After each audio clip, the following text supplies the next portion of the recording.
Bonjour à vous tous et j'espère que vous allez bien. Dans cette vidéo, nous allons voir ensemble comment lancer un filtre sur une page secondaire de notre site.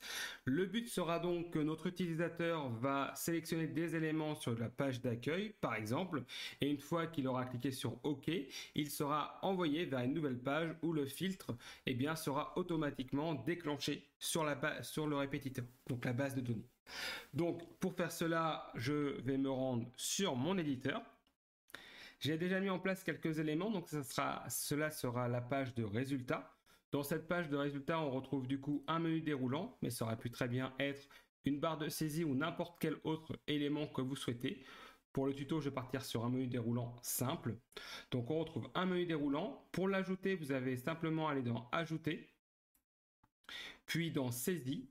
Si vous n'avez pas saisi, il vous faudra aller dans le mode développeur et activer le mode développeur, car à la première utilisation, il n'est pas obligatoirement dans votre menu contextuel ici. Donc activez le mode développeur et il devrait apparaître. Une fois que vous êtes dans saisie, vous allez retrouver du coup menu déroulant ici. Il vous suffira du coup de le déposer sur votre page. Nous avons également du coup un élément texte, donc ça vous connaissez bien. Donc pour cela, on va sur ajouter, puis dans texte, puis dans texte, et on dépose donc l'élément texte. Ensuite, nous avons un répétiteur ici. Donc pour cela, on va dans liste, et ici vous sélectionnez un répétiteur qui vous intéresse ou un répétiteur vide. Et après, à l'intérieur, vous pourrez ajouter vos éléments, texte et images, simplement en glisser-déposer à l'intérieur de ces éléments. On va ensuite avoir besoin d'un bouton à la rigueur ici pour en voir plus, donc ça permettra de charger d'autres éléments. Donc pour cela, on va dans bouton et on le dépose sur la page, tout pareil. Voilà. Une fois que vous avez tout ça, hop, donc lui je le supprime parce qu'il s'est mis pour rien. Une fois que vous avez tout ça, donc vous activez bien sûr votre mode développeur. Et donc cela sera ma page de résultats. Donc vous inquiétez pas pour le code pour le moment, on verra ça après ensemble. Donc ici, j'ai ma page de résultats dans lequel on va vérifier ensemble les noms pour que vous ayez les mêmes et que ça fonctionne du premier coup. Donc si je sélectionne ici le menu déroulant, je vais avoir son nom qui va apparaître ici. Donc dans mon cas, il s'appelle Dropdown 1. Si vous, ce n'est pas le cas, je vous conseille donc de le notifier ou bien prendre en compte que vous l'avez appelé d'une autre manière afin que dans le code, vous ayez le bon appel dessus. On va retrouver également donc ici un texte, donc l'élément texte qui est nommé dans mon site texte erreur et à laquelle j'ai coché masquer afin qu'il ne soit pas visible pour l'utilisateur lorsqu'il arrive sur la page. Nous avons ensuite donc notre répétiteur ici. Donc le répétiteur, je l'ai appelé simplement répétiteur. Donc ça, c'est bon. Et ensuite, on a un bouton en voir plus, mais lui, il ne sera pas connecté avec du code, donc pas besoin de le renommer. Comme vous voyez, au niveau de mon répétiteur, j'ai ajouté donc une image par défaut, des éléments data name et data signification, qu'on verra après le pourquoi je les ai nommés comme ça, mais en tout cas, je vous invite vous à les nommer également d'une façon similaire afin que vous sachiez au premier coup d'œil lorsque votre répétiteur est déconnecté. C'est-à-dire que souvent, on va vouloir mettre des textes par défaut en mettant des éléments réels de notre base de données. Le problème, c'est que lorsque notre base de données est déconnectée de notre répétiteur, on ne va pas s'en rendre compte tout de suite. Et même les utilisateurs qui vont visiter votre site ne s'en rendront pas compte s'il est déconnecté. Ou pas tout de suite. Ou ils diront c'est bizarre, c'est tout le temps le même élément, etc. Donc de faire d'une manière similaire comme celle-ci, vous en un coup d'œil, vous voyez que votre base de données est déconnectée et vos utilisateurs également. Donc ça peut être très important de faire comme ça.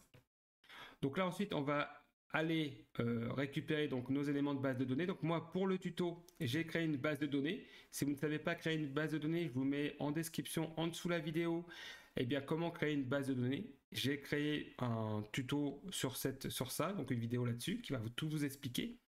Donc moi dans ma base de données que j'ai nommée liste prénoms, je retrouve les prénoms d'enfants, je retrouve une image d'illustration et la signification du prénom.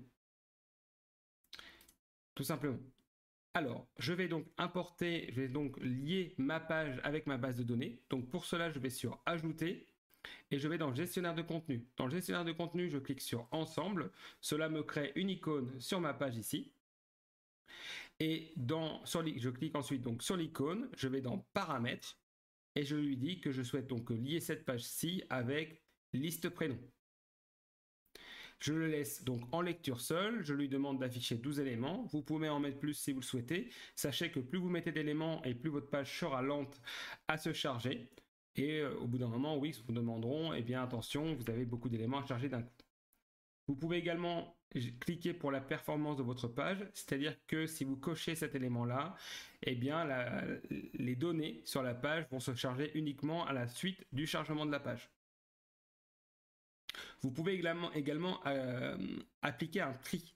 C'est-à-dire que je peux très bien dire que je souhaite que les éléments ici soient triés par rapport au champ name et de A à Z. Et ajouter tri. Je vais ensuite donc connecter mon répétiteur à ma base de données. Donc pour cela, je clique dessus, puis je vais sur le serpentin ici. Sur le serpentin, je vais du coup sélectionner ma base de données qui va être liste prénom. Ensuite, je sélectionne une image. Donc sélectionner image. Je sélectionne un texte alt. Je reviens en arrière. Ici, je vais sélectionner du coup un élément texte. Donc là, je vois que c'est surligné le prénom. Donc je vais aller dans ma base de données texte connecté à et je vais dire name afin que le prénom soit connecté. Je vais ensuite me rendre sur le dernier champ texte ici qui sera du coup la signification du prénom. Donc pour cela, je vais aller piocher dans signification. Une fois que cela est fait, vous pouvez du coup publier déjà cette page-ci. Et ensuite, on va se rendre dans le code. Le code est similaire aux deux autres vidéos que j'avais fait sur le sujet, donc par rapport à des filtres de base de données classiques. Donc on retrouve ici, lorsqu'on va, une action qui est sur le menu déroulant.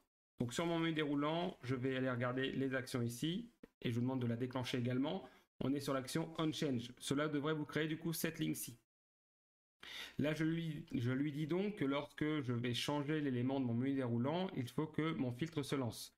Donc dès que je lance l'élément, dès que je sélectionne un élément dans mon menu déroulant, eh bien je vois que la base de données 1 va être filtrée en fonction de mon champ name et du menu déroulant 1. Ensuite, j'ai lancé une fonction résulte. Cette fonction résulte va avoir une variable qui s'appelle total, qui va me récupérer le nombre total d'éléments à la suite du filtre. Si le nombre d'éléments est à 0, il m'affiche à ce moment-là donc le texte erreur. Et si le nombre d'éléments est différent de 0, il me masque le texte erreur. Une fois que nous avons fait ça, nous allons voir donc comment lancer un filtre automatiquement sur cette page. Donc bien sûr, pour que le filtre se lance sur cette page, il faut qu'en amont, il soit possible que cette page se filtre elle-même. Donc là, le fait d'avoir mis le code que j'ai mis en place, un utilisateur qui est sur cette page-ci devrait, lors de la modification de l'élément du menu déroulant, lancer automatiquement du coup un filtre sur cette page. Un point que je ne vous ai pas montré, dans votre menu déroulant, du coup, il faut gérer les choix, que ces choix-là correspondent avec votre base de données. Donc pour cela, vous allez aller sur Ajouter choix multiples. Donc là, je vais supprimer moi pour le coup. Je vais aller donc dans ma base de données. Dans cette base de données, je vais sélectionner donc tous mes éléments ici. Donc tous les éléments prénoms, par exemple, je les sélectionne tous. Je vais faire un CTRL-C et je vais retourner dans mon éditeur et ici dans la gestion des choix, faire un CTRL-V. Cela va me permettre de copier donc tous mes éléments. Il y a d'autres façons de faire, on verra ça dans des vidéos ultérieures, mais voilà, là pour notre tuto, ça conviendra tout à fait. Je fais ensuite configurer. Donc là, cela me permet d'avoir dans la gestion des choix tous les prénoms de ma base de données. Une fois cela fait, je vais donc publier pour que ça enregistre mes informations. Donc, le code sur cette page-là étant mis en place, on va donc créer une nouvelle page qui va nous permettre de lancer le filtre sur la seconde. Donc, je vais créer une nouvelle page classique. Donc, une fois que votre nouvelle page est créée, ce que l'on va faire, on va la mettre en tant que page principale. Donc, pour cela, je vais aller dans mon menu page, puis là, ici, dire que celle-ci est du coup la page d'accueil. Donc, normalement, si elle est en page d'accueil, vous devriez voir la petite maison qui apparaît. Tac.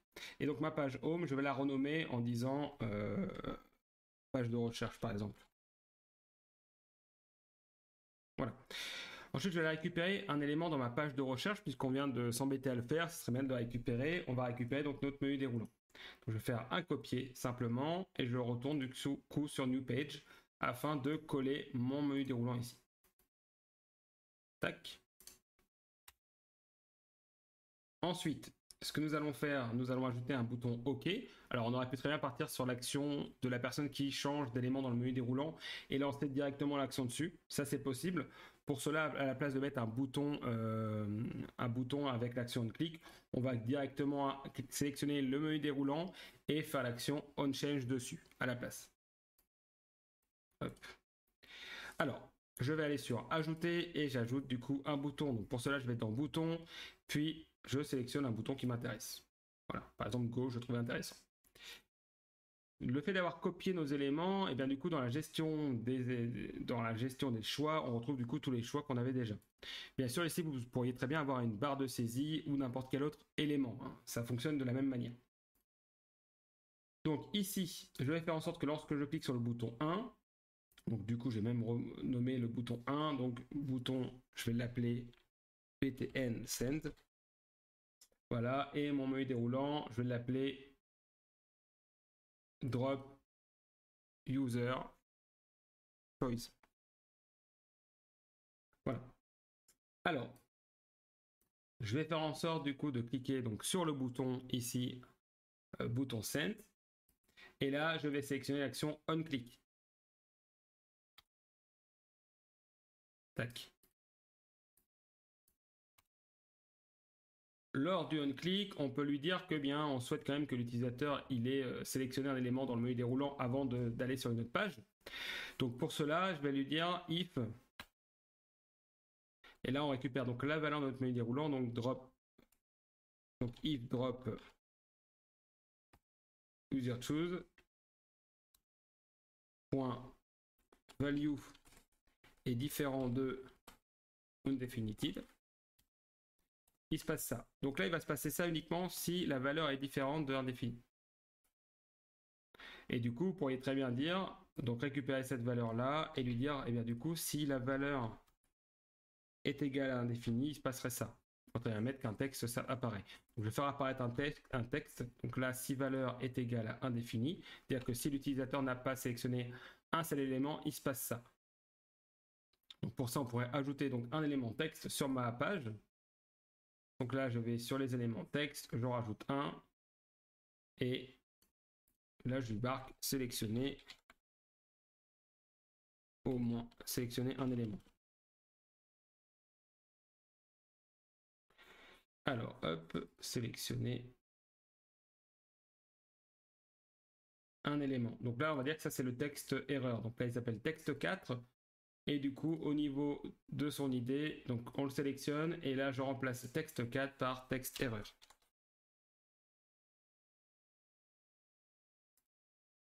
Texte error, ça sera peut-être mieux. Hop, error. Tac. Donc là, eh bien, si la valeur est égale à indéfini, à ce moment-là, mon texte erreur, donc texte error, point show. Donc il s'affiche. Et dans le cas contraire, on pourrait dire qu'il se masque, bien que notre utilisateur soit envoyé vers l'autre page. Donc là, on va quand même le faire, on va dire texte error.hide.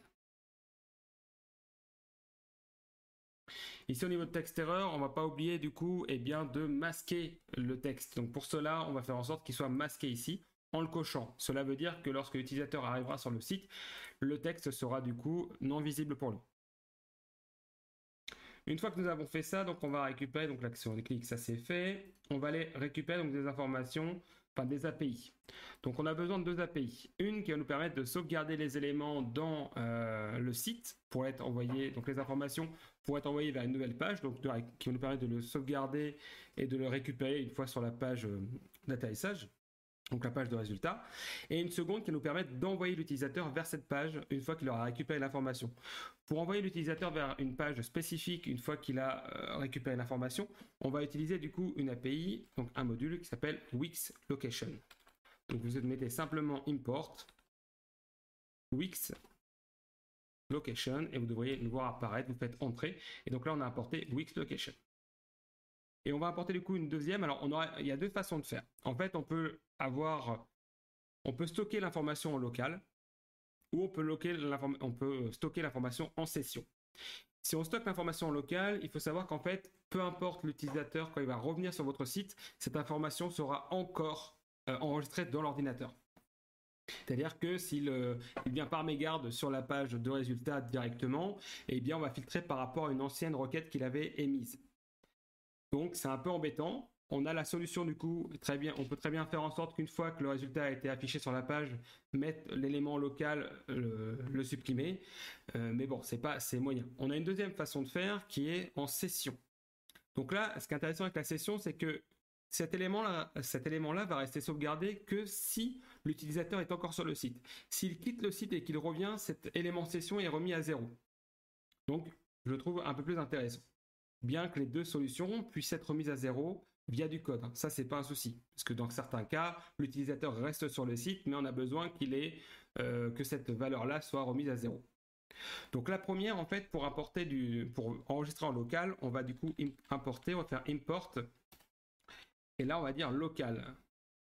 Donc import local up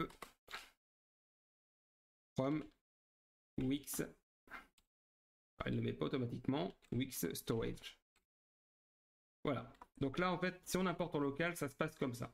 Alors, comment se passe le local? Je vais juste vous le montrer ici. En fait, donc pour un local, je vais créer une fonction juste pour pas qu'on ait d'erreurs partout, mais donc fonction locale.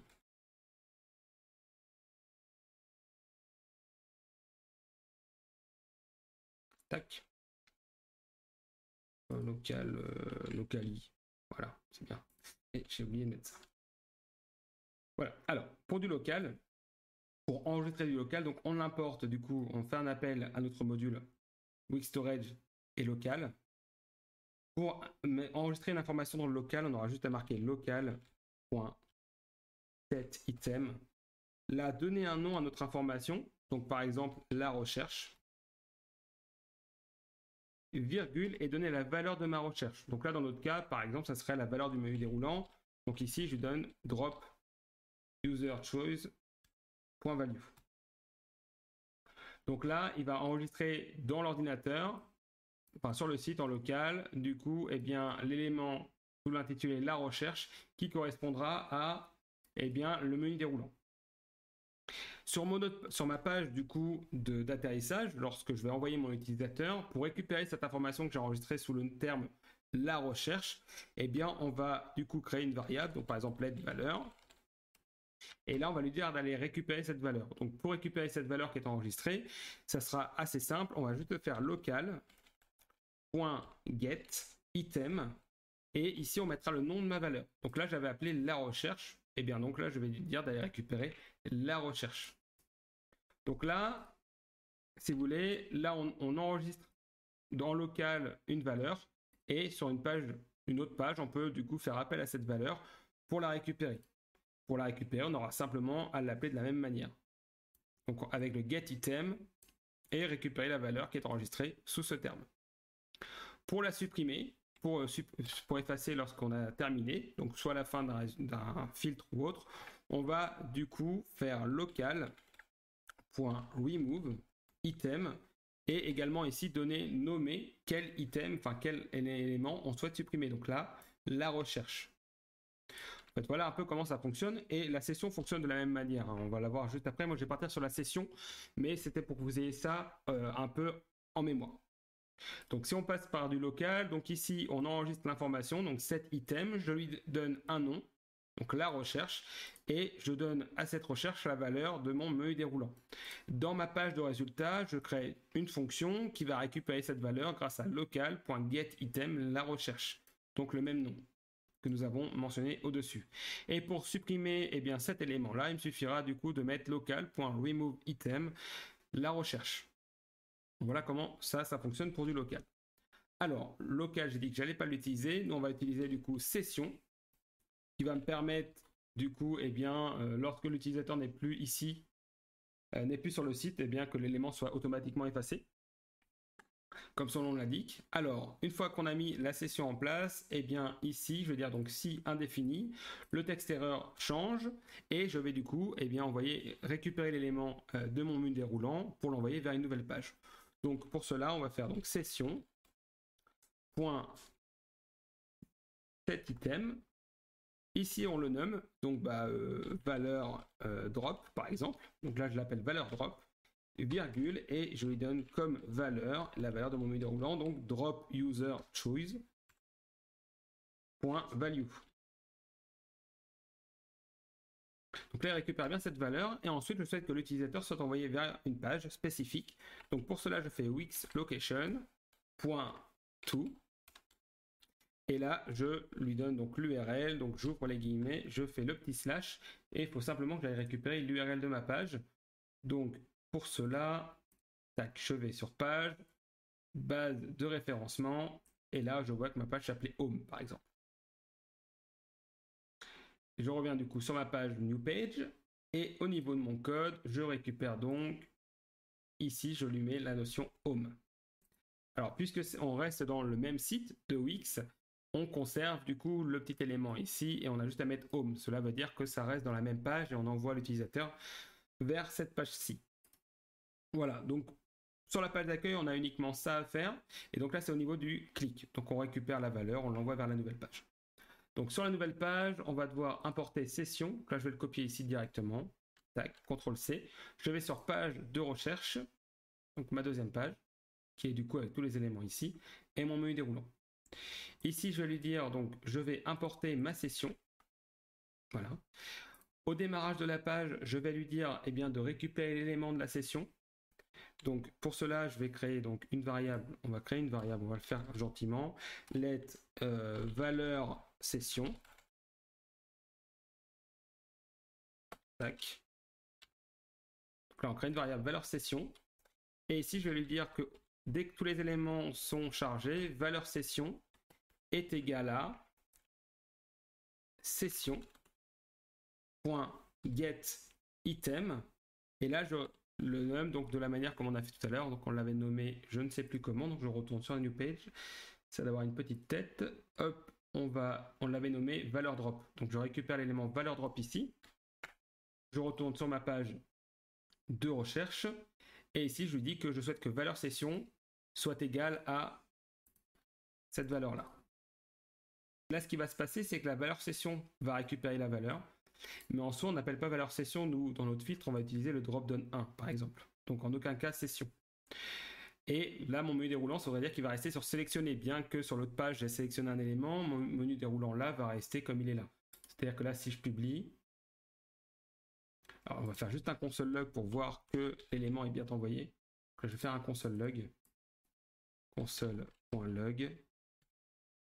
Prénom. Tac, deux petits points. Alors, prénom, virgule, valeur session. Je vais faire publier. Donc en fait, là, dans notre menu, dans notre console Google ou autre, on verra du coup l'élément avec l'écrit prénom session. Donc là, je vais retourner du coup sur la page d'accueil. Je vais ouvrir ma console de code. Donc en faisant F12, ça dépend des ordinateurs. Si vous faites simplement clic droit et inspecter. Je me rends dans console ici. Tac. Et ici, donc, je vais sélectionner un élément. Je vais par exemple sélectionner Alice et je vais faire OK. Donc là, on va voir que du coup, l'élément Alice a bien été envoyé donc, dans la nouvelle page. Et par contre, j'ai envoyé vers Home, mais il met un peu de temps. Voilà. Donc là, on voit que Alice, le prénom Alice a bien été envoyé vers ma nouvelle page. Par contre, mon menu déroulant ici est resté tel que et le filtre n'a pas été lancé. Donc ce qu'on va faire maintenant, on va faire en sorte que dropdown 1 du coup devienne l'élément Alice. Enfin, récupère cette valeur-là. Donc pour cela, plutôt que d'avoir valeur session, je vais dire que bien dropdown 1.value est égal à valeur drop. Tac, donc j'ai plus besoin de ma variable valeur session, puisque mon menu déroulant récupère cette valeur-là. Mais bien qu'il récupère la valeur, il ne va pas lancer le filtre. On va retester là, mais il ne va pas lancer le filtre, il va simplement récupérer la valeur. Donc si je retourne ici, là je mets une valeur, donc par exemple Chloé, je fais OK, ça m'envoie vers du coup la nouvelle page, comme on voit au niveau de l'URL là. Sur ma nouvelle page, mon menu déroulant a bien comme valeur Chloé. mais par contre, il ne filtre pas. Donc là, je vais lui demander de récupérer la valeur, puis de lancer le filtre. Donc là, je récupère la valeur, et ensuite, sur la ligne en dessous, je vais du coup lui dire drop down and change, donc pour qu'il lance le filtre. Et là, je fais publier.